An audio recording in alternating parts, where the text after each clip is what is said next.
Let's look first at the basic equipment that the operator has to use. There's a power unit which drives a spool carrying anything up to 25,000 feet of steel wire. Plus a range of tools and some special tubing to act as a pressure chamber while the tools are entering the well. For offshore work, the complete wireline layout also includes a fitted workshop holding the standard downhole tools. Any extra equipment can be flown out from lower stock as the need arises on the platform. Step one in a wireline operation is to position the equipment, and that's a job normally done by the platform crane. Power for the whole operation is provided by a diesel engine driving through a hydraulic unit to a 4-speed gearbox, which allows the operator to pull the wire onto or off the spool at a slow crawl with a quick acceleration up to 60 miles an hour if the need arises. The wireline itself varies in thickness depending upon the specific job. The most common is 90 thou, and it's passed around a measuring wheel to give the operator a clear indication of depth during a downhole run. So that is the basic setup: the power unit, the wire, and the tool. Let's look for a moment at what is probably the most typical wireline operation, removing that subsurface safety valve. It's a job that has to be done not just for maintenance, but if you think about it, it's the only way that tools can be passed further downhole. Okay, the first question is, how do we get the tools into the well, bearing in mind that the pressure inside is high?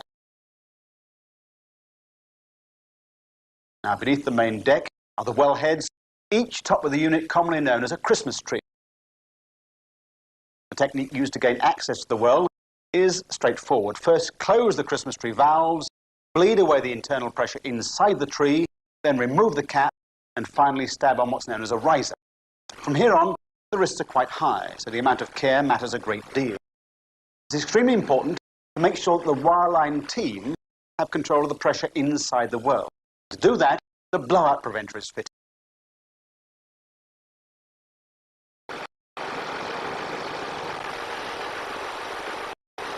Inside its forged body, the preventer has hydraulic rams which close around the wire but can be opened to pass the tools into and out of the well. Of course, if an accident happens, the operator can close the ram to seal the well.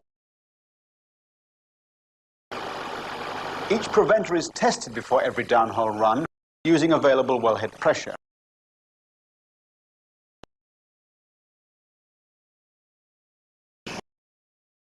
The next job is to fit what's known as lubricator tubing. Screwed together in sections, this tubing, with the completed tool string inside, will be fitted to the top of the blowout preventer, rising to a height of 20 or 30 feet. Its function is to act as a pressure chamber so that the well can be opened to accept the tool string.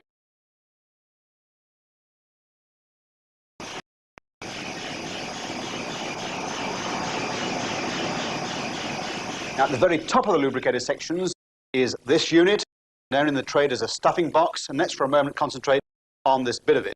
Its job is to seal off the pressure inside the well at the same time as allowing the wire line that is, to pass in and out. And that seal is achieved by screwing down on this packing nut here, forcing 7 rubber rings tightly against the wire. It really is a very simple but very effective way of going about. The wire runs from the main drum around a pulley at the bottom of the blowout preventer, upwards around a second pulley on top of the stuffing box, which is, remember, on top of the lubricator section. But let's go on now to what actually goes on the end of the wire down the hole. Essentially, it consists of a set of devices that together make up what's known as a tool string. The tool string is joined onto the end of the wire by means of a rope socket. Essentially, you pass the wire through and then form a knot. It looks very simple, but I'm told that actually getting your knot neat in the wireline business is something of an art. But how does the operator actually control a tool string that's 2 miles down a hole on the end of a length of wire? Well, he does so by using a hammer action in the tool string itself, which has 2 main parts. There's the top end, or stem, which is essentially a weight, normally about 5 feet long, weighing about 50 pounds. This is rather smaller, so I can handle it easily. And it has 2 main functions. It has to deliver sufficient weight or pull to drag the wire through the seal in the stuffing box, It also acts as a hammer. It can be raised, lowered again to deliver the hammer blow. Although the hammer blow itself is actually delivered by the bottom end of the tool string, known as a set of mechanical jars, rather like elongated chain link, somewhat squashed on the outside. What the operator does is to raise the wire, open the set of mechanical jars, and then at precisely the right moment, lets the wire go, delivers his hammer blow.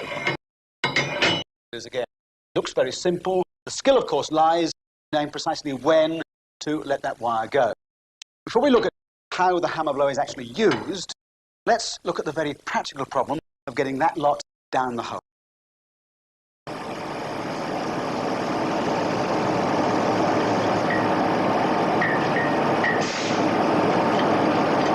First, the complete tool string is pulled into the lubricator section. Care at this stage is important because of the wrist of the wire. It's more than strong enough in a straight line, but kinks can cause it to break fairly easily. The next step is to pressurize the lubricator sections to match the pressure inside the well. Now, what you don't do is to open the master valve in the Christmas tree, because if an untested connection failed up in the lubricator, then the well pressure could blow the whole thing off in a split second or so. So the technique is to slowly pressurize the lubricator by using gas from another well, and then each seal can be checked as the pressure rises. Once that's done, then the master valve in the Christmas tree is opened, the tools can pass down the hole. The job, remember, is to remove the subsurface safety valve at around 300 feet below the platform. The actual tool depth during the run is shown on an indicator in the control cab, and apart from weight measurement, that is the only real guide the operator gets as to what's actually happening below here. Now, if you could see the action, it would look something like this. On the end of the tool string coming down towards the valve is the pulling tool itself. It locks onto the top of the subsurface safety valve like that. While down here on the valve itself, the sealing mechanism has to be released. What happens simply is this. The V packing here, there's one set here, one lower down, energized by hydraulic oil, relaxes to match the well pressure when the oil is bled back to the tank. The dogs holding the valve in position will be drawn in like this when the pulling tool lifts the neck. But the packing holding the ball valve in place is still very tight. It won't come loose on its own. It has to be jarred free. Now, below a certain depth, the operator can use the driven spool to jar it loose. But when the depth is between 300 and 2,000 feet, it's normally impossible for the operator to react quickly enough to prevent snapping the sensitive cable up here. So the job has to be done by hand.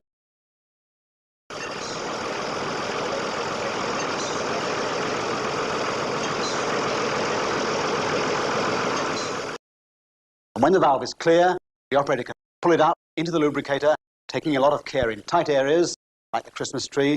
And then, once the Christmas tree master valve is closed and depressurized, the lubricator can be lifted off and the valve transferred to the workshops for maintenance. With the valve out on the workbench, it's possible to see how it actually works.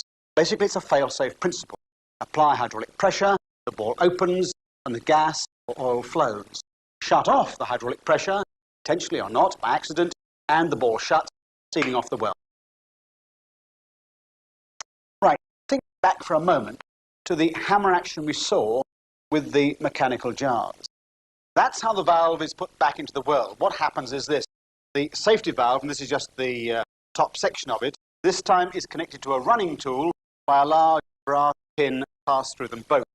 The dogs on the valve body are held in the withdrawn position by 4 steel shear pins, and the whole assembly, the tool string, complete with the safety valve on the bottom, is run back into the hole. Then the operator has to carefully jar it into what's known as the landing nipple without shearing any of those pins. This is where the skill comes in, because when, and only when, those dogs are in position against the matching profile on the tubing, must he jar down hard to shear those steel pins.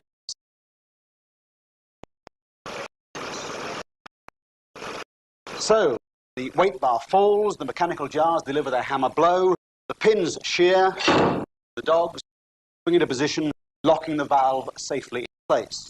All that remains is to withdraw the running tool. An upward jar shears the brass pin, and out comes the running tool. So there's the valve, drawn, overhauled, and put back in place. All that remains is to clear up the mess on the platform.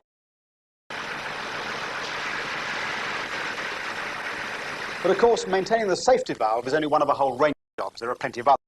Like, for example, replacing a worn bottom hole choke. This one was installed just 3 or 4 months ago, and compared with a new one, you can see the amount of wear in a relatively short period of time.